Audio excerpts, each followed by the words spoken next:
What is going on, everyone? Welcome back to an episode of Coast to Coast Podcast. Today, it's just Jose and I, and we're providing you guys with our fantasy football guide on how to win your fantasy football league. We'll be going over draft tactics, breaking it down there, and then talking about some in-season management. So, without further ado, I'll let Jose take it away. He's going to start off with the first topic, talking about your first picks in the draft. Jose, all you. So, your first few picks, when I think about the first pick, I always want to prioritize an RB1. And what I mean by that is a workhorse RB, that's going to get the majority of carries in all situations, meaning goal line and third down. But, you can use the rankings to assess, who's better than who. But if you let's say you get a pick at the end of the first round and you can't secure that workhorse, then I would look for another elite wide receiver or, for example, the only non-wide receivers or non-running backs I would justify taking in the first round would be someone like Tyreek Hill, Devontae Adams, Diggs, Hopkins, or Kelsey. But ideally, your first 3 rounds of picks should be filling your RB1, your RB2, and your wide receiver 1 at least. I would hold off on QBs. I don't think there's a single QB worth taking before your RB1 or your wide receiver 1. And I usually wait around like round 7 or 8 to fill that spot, just because QBs, I feel like, they all provide a similar value. Even the top guys, like, they're not that much better than, guys that provide consistent value. Mm-hmm. So yeah, prioritize your workhorse RB and fill out your wide receiver 1 spots. And I think it's important, just going off what Jose was saying, is even though you might be in a draft, let's say you get your bunch of people from work together or a bunch of your buddies together, and people are just kind of drafted in random orders, stick to what Jose said, because, go for the running backs, wait for the wide receiver. Wait for the quarterbacks, because some people might just get stupid and start drafting Patrick Mahomes and Josh Allen in the second and third round. Don't fall for it. If they go, they're going to be missing out on a lot of value on guys that you can pick up that usually wouldn't be there. So awesome point by Jose. So now we're going to move into sleepers. I think it might be the most important thing about fantasy, because it can be what can win you your league. So when thinking about a sleeper, just to define it here, a sleeper is technically a late round pick that is a guy that can provide way above his average draft position, also known as ADP. So you want to look for players in the draft rankings that are rated low, but seen in a high light by fantasy experts. So let's say you're looking for an RB to be on your team and you want to find a sleeper guy. You want to look for someone, target someone where the running back above them is not so talented. If you were looking for a guy like a rookie, let's say you want to draft someone like Javonte Williams this year, when you think that he's going to be in the backfield, we don't know where he's going to end up yet. We'll also next week. But when say someone like him is falling down the draft, he gets drafted in the 4th round of the NFL draft, so he kind of goes not as a big name. And then if he's in that backfield where it's crowded, but it seems like he is the most talented guy there, that's the kind of sleeper back you're looking for. It's best to target running backs projected as the RB1 in their backfield as well, but looking for a situation like that is good too, because we look at a situation, someone like Jonathan Taylor and James Robinson this year, who are both rookies who were able to not start as the RB1 in their depth chart, but ended up as if at the end of the season. And obviously those two guys are going to be top drafted players this year. Yeah. I think rookie running backs are a huge thing to hit on. Names I just mentioned, Javonte Williams, but I think some other names, really popular ones going to be Najee Harris. I think Travis Etienne is still going to be a good one, but Chuba Hubbard's going to be a name out there. So I think running backs are a lot of positions to go out for sleepers, but also not just rookies, but young players and newly signed free agents are always a good option. We've seen people such as Stephon Diggs go way above their play way above their ADP last year due to the fact that they were traded to a new team. We also see young players just taking a step up. We've seen it in the past with players, Josh Allen. Yeah, exactly. Just Josh Allen, for example, who just burst onto the scene. There's tons of examples, and you just got to be doing your due diligence and your research. It's just how it works in fantasy. You got to look up like, okay, what's this team's depth chart? oh, this is a new guy. Is he doing well in training camp? What's the word there? Because that always is a good indication. So just the overall summary when it comes to sleepers, look for running backs that are projected as RB1 in their backfield that might be lower down the board, lower than guys even like at a level like Melvin Gordon, lower than those guys. I also look into the rookie running back situation, ones that could potentially win their backfield, and also look for young players and newly signed free agents. I think some guys that we've pointed out in terms of newly signed free agents, looking over the Jacksonville Jaguars, we got Marvin Jones Jr., I think could be a guy that could break out. Curtis Samuel is a guy who's on everyone's radar. But if it's only on everyone's radar, you don't really consider them a sleeper sometimes. So look for people really under the radar, but that have a lot of talent. Even looking at another guy in Jacksonville, Laviska Shenault, a young player going into his second season, was a lot of opportunity to go about. So now we're looking into running backs and wide receivers and how you draft them. So Jose is going to take it there. Yeah. So, I mean, you want guys on teams that are the clear number one option. And like I said, they have high usage rates on all downs, aka third down and goal line. And you want to look for running backs who can catch the ball too. For the most part, you want to avoid guys who are one-trick ponies, aka a guy like Josh Jacobs, which I'm not saying he's a one-trick pony, but sometimes you're not always evaluating the talent of the player, but you're evaluating how he's being used in that offense. And, Gruden has shown that he doesn't really like to use Josh Jacobs in the passing game. He just kind of uses him as a bell cow, or is that the right term? Yeah, a bell cow back. Yeah, he's a workhorse back. He's just known for the ground. But yeah, and I try not to worry too much about injuries or speculate that a guy's going to get injured because you really can't predict that, and guys are always going to get injured. So don't let that deter you from drafting guys that are great, that have injury history, like Alvin Kamara, Dalvin Cook, or Christian McCaffrey, or Saquon Barkley. But always, always, always, always, I can't stress this enough, always draft your running backs handcuff, especially your RB1.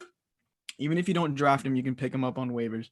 But Latavius Murray 2 years ago saved my season when Alvin Kamara went down for like 5 weeks in a row. Gio Bernard last year was the only reason I was able to justify taking Joe Mixon, because he basically took his role.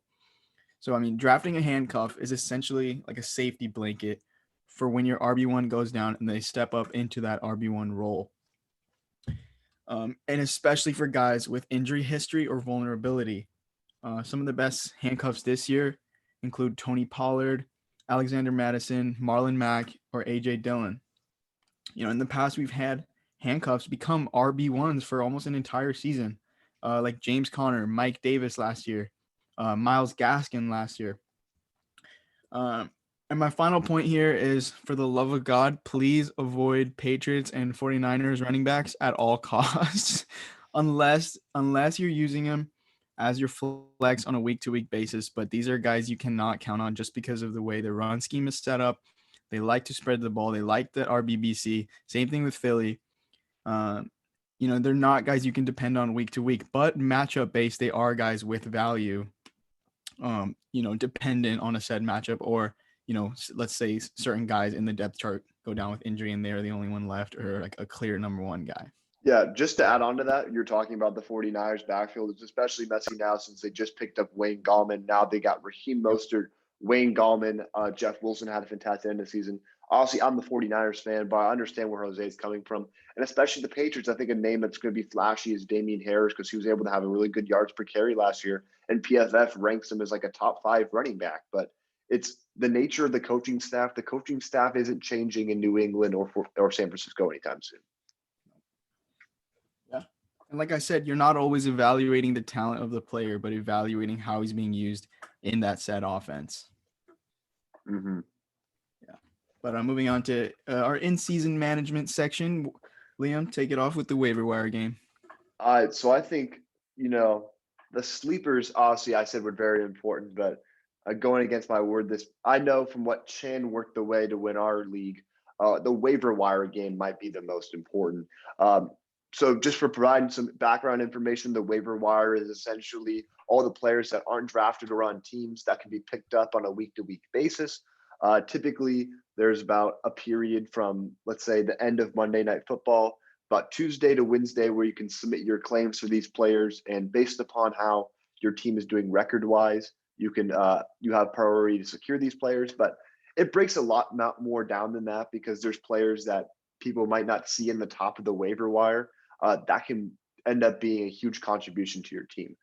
The first 3 weeks are very important in your fantasy football league, weeks 1 through 3 in the regular season as well, because you're going to be able to determine if you can land yourself a wide receiver to RB2, because that's very probable. Some notable guys, obviously, James Robinson was on the waiver wire this year, Chase Claypool on the waiver wire, Justin Jefferson could have been on your waiver wire. Justin Herbert couldn't even been on your waiver wire. Justin Herbert finished as a top quarterback. Even some other guys, I think Robbie Anderson could have ended up in some people's, even though he ended up being a top wide receiver this year. There's a lot of guys, depending, if you have an 8-man or a 10-man league, that could go under the radar and not drafted.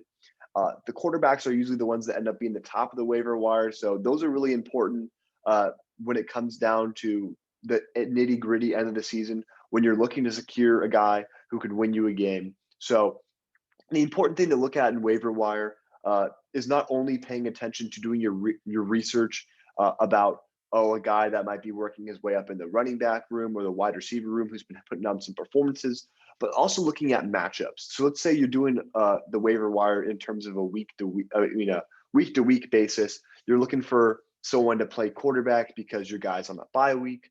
Looking at the matchups is a perfect way to evaluate that.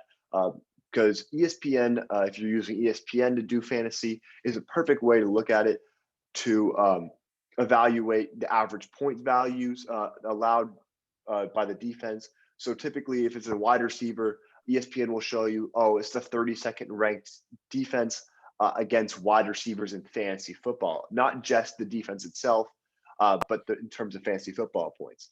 You also want to pay attention to injuries. Let's say a popular thing last year, Aaron Jones had a lot of injury struggles, and if he looks questionable and he's kind of up in the air, and you see someone like Jamal Williams, who was his true backup last year, you want to go pick someone like him up. And those guys, like Jose was saying, could end up being a guy that can win you the league, such as like a Gio Bernard, because they're handcuffs in a way. So I think it's really important to look for those kind of guys. But, just overall, when it comes to the waiver wire, read and do your research, listen to the fantasy experts, pay attention to injuries, be on top of your stuff, and keep an eye out also on the transaction log in your league. You want to see people who are dropping players, maybe they just get frustrated. It's 3 weeks in, and there's like, I just can't handle it. I'm dropping this guy. And, some people do just burst later onto the scene. We've seen it with players such as Kenyon Drake, who had a horrendous start of the season and then always seems to kick into a next gear at the end of the season. So especially for you guys, if you're in a playoff position, you want to pay attention to those people that you also might want to store in your team also from the waiver wire, such as, let's say a RB goes down with an injury and the guy doesn't have an IR spot left for him. They might just drop into the waiver wire. And if you have an open IR spot, pick that guy up, keep him on your team, because you can use him for trade value, or you can also use him later on. But speaking of trade value, Jose's got that segment. He's talking about trades. He's talking about how it looks. So Jose, take it away. Yeah. Well, I wanted to add on a little bit to this goes with both parts, but download the Sleeper Fantasy Football app.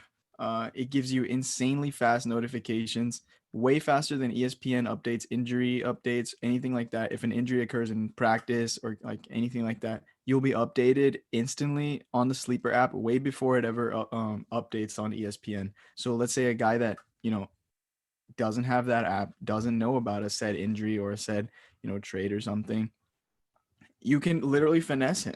Like, you can ask him to trade. A few years ago, when I think it was Carlos Hyde was the lead back of the Browns, and he got traded away, and Nick Chubb stepped into that role. You could have picked up Nick Chubb off the waiver wire, and you would have known that a lot faster if you had the Sleeper app notifications. So it's very clutch. It'll give you a lot of good opportunities to act on. But moving on to trade tactics, I want to emphasize this again. I mean, acquiring top running backs is obviously your number one priority. It trumps the value of any player, but it's not always your need. You want to analyze your team's need and where, your weaknesses are week to week. Where are your points not coming from, or where are they coming from? And where can you find consistent value, not necessarily in like a star, but someone who can provide, 10 to 15 points a week that you can just set it and forget it. Um, so when going into a trade, you also want to analyze the other team's needs and see if your team can fulfill that, or kind of fill that gap. Yeah, you have to And make it seem like both sides are winning the trade. Just add on to that. yeah, you just want to make it seem like a fair deal, even if it isn't. But 2 years ago, I traded Christian McCaffrey for Stephon Diggs and Joe Mixon because my team, even though I had a superstar in CMC and he was putting up crazy numbers, I needed depth, and my team overall would have been better with the production of both Diggs and Mixon as opposed to just CMC. So those are things you got to kind of look for. You can package two, good players for a star, or vice versa. Sell your star for some good depth. And when guys hit peak value, look for trade offers. I mean, no one should be untouchable. When, for example, what I mean by peak value, last season when Joe Mixon had his 49-point game, that is peak value. He's likely not going to top that for the rest of the season. So you want to sell high, look for trades. And obviously, I didn't sell high. I held on to him, and I obviously got screwed. He had a terrible rest of season. So yeah, that's a situation where I should have sold high. And things like that happen all the time. Uh, Same thing goes for vice versa. If a guy starts cold, you want to buy low and hope for a turnaround, because even if he doesn't turn it around, you still bought low, and you're not losing that much. You can always trade him back again. For example, Derrick Henry last season had a pretty mediocre first 2 to 3 weeks. I think he had like a single digit game and then like a 12-point game or something. You could have easily bought that low and then boomed for the rest of the season, and that's insane value. The most dangerous trades occur at the start of season within the first 4 weeks. I would try to hold off trading any of your stars in the first week, not panicking, things like that. Don't trade, let's say your RB puts up, not great numbers in the first few weeks. Just wait a little bit. And if he still continues to suck, then you sell. But, even if your team is really hurting, use the waiver wire to your advantage. There's always gems. And if you do hit on a waiver wire gem, sell high, because the likelihood of him continuing that for the rest of season is not a lot. One of the fastest ways to elevate your team is to pick up waiver wire players, keep up with their projection week to week and sell high. Because sometimes when an RB2 steps into an RB1 role on the waiver wire, say because of injury, it's going to say projected 15 points or something, just because he's stepping into that role. And if you pick him up, that's insane value. Even if you're not starting him, you can sell that to someone who sees that 15-point projection and they're going to think, great value. Mm-hmm. So yeah, for example, James Robinson, guys that stepped into the Seattle role. What was his name? Who do you Something think about? James. The Seattle backup that like went off James for a couple Hollister? games. Oh, Jacob No, Hollister? running back. DJ Dallas? DJ Dallas. Yeah. Yeah. Yeah, he stepped up last year, had a few good games. You could have sold him high because he didn't keep up for a while. Or, guys in RBBCs, whenever the top guys go down, you want to target that lower guy because he's stepping up into that top role.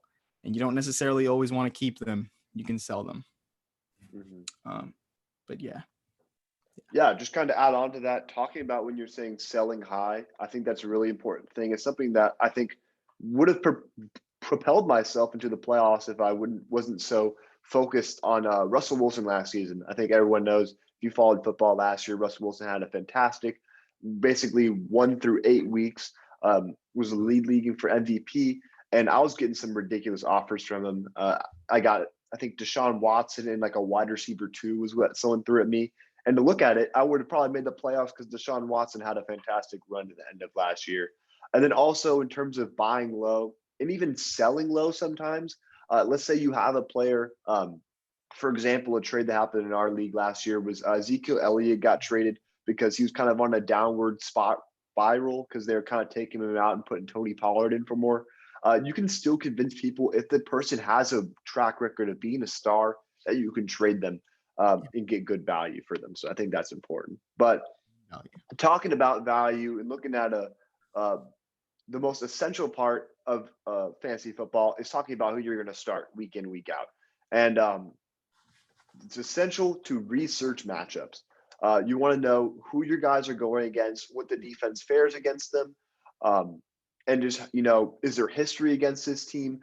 For example, let's say you have Derrick Henry should be a guy that starts in your lineup regardless. But let's say you're doing, a thing where you're buying the players week in, week out. You have a new team. Let's say Derrick Henry's going against Jacksonville. You know that the guy owns them. You want to go out there and get a player like that. But I think when in terms of star players, even if they have a bad matchup, let's say Patrick Mahomes is playing a good pass defense, such as like the Baltimore Ravens. Don't be panicked and thinking you have to bench them because the matchup's bad, because there's just some players that just trump that thing. Like Devontae Adams is a guy like that. Christian McCaffrey is going to do something like that. Patrick Mahomes, I think Josh Allen's going to get up there. I say the only problem is you have to worry about defenses in situations like that. Even if you have the number one defense and you're going against a really good offense, an offense is bound to score some points. And, in some rare cases, no. But I think that's the only situation you need to worry about is with your defense. But, just because there's a player also playing a bad defense doesn't mean you should start them. I think a perfect example of this has been McCole Hardman, especially last season. He sold me so many times because ESPN projects him to be having 11-something points. And I keep falling for it because I'm like, he's bound to break out. He's a guy that has speed. He's down to do something. And they kept playing bad defenses. Or even if they're not playing bad defense, just because they're the player that's stepping into a role doesn't mean he's going to break out. I think, going back to when Jose was mentioning Alexander Madison, he was in a lot of roles to succeed last year. His best games came when he was sharing the ball with Dalvin Cook. And the 1 week when he was projected 25 points, he threw up an absolute dud. So I think it's important to do research because, was Alexander Madison only good in that game because, it was a poor run defense and so on and so forth. But then again, there is situations where a player can step into a position to succeed. And you got to know, is this a favorited target of the quarterback? Maybe they've played together in college or something like that. They have some link. I think that's essential to look at. But when in doubt, always start your highest scoring players. If you just run into a decision where you don't know who to run with, that's the always best thing to do. But always pay attention to injuries, even when it's, whether you're on the West Coast and the game start at 10 a.m. or you're on the East Coast and they start at 1 p.m. Be checking right up to the game starts to make sure that you have your players starting in the right positions. And if there is a player that might not be playing, let's say they play, it's a Monday night or like a Sunday night game, and they're sort of questionable, put them in your flex position so that if a situation arises, you can replace them with anyone. You can replace them with a running back, you replace them with a tight end or a wide receiver. But I think at positions like has a flex position. Yeah, given your league has a flex position, hopefully you guys do have a flex position because that is, I think, one of the more crucial positions to have in the fantasy football league. But also, just to wrap this up, when you're looking at positions like wide receiver 2 and flex, I think it's important to compare your starters with your bench because that's probably the area where you're going to lose a lot of points in situations if you mess up. Some notable people like Chase Claypool have gone off and had, he had like a 50 or like a 40-point game. And then the next game, he still had like a 30-point game. You want to evaluate because usually you should expect your wide receiver 1, to be the guy that starts every week. Even if he has some duds, no, it's not going to be bad on you because you didn't bench, Adam Thielen. But, look at your wide receiver 2 and flex because those are probably going to be the ones where you're going to want to compare if your bench. Or if you have a lower tier quarterback, you wait till a low round, you get someone like, Matt Ryan, or you get, I don't know, there's a lot of names out there you could get. You want to compare them with your bench too because you might have quarterbacks at similar levels that you just kind of look at to a matchup on a matchup basis. So just summing this up, research your matchups, star players, even if they have a bad matchup sometimes, as you know, they're one of those top tiers, don't be panicked. Just because there's a player playing a bad defense doesn't mean you should start them. When in doubt, start your highest scoring players, and always compare your wide receiver to and flexes with your bench, because there's always an opportunity for a guy on your bench to go off. So, Jose, I don't know if you have anything else to add on, but I think we pretty much covered what it takes to win your fantasy football league. Yeah, I mean, just ride and die with your stars. You drafted them to be your stars for a reason. And if they don't perform, then trade them, but always start them. I mean, I get questions all the time like, should I start Julio or should I start like Christian Kirk? I'm like, like, even though the matchup is a lot better for Kirk, ESPN, the fantasy app has gotten a lot better and made it a lot easier to research matchups. I mean, it gives you like the ranking of the defense that they're facing against said position right next to their name. It'll say like 32nd or first, and it'll be green for good or red for bad. And also look at their game log. I mean, right before, like when analyzing a player, just look at their game log.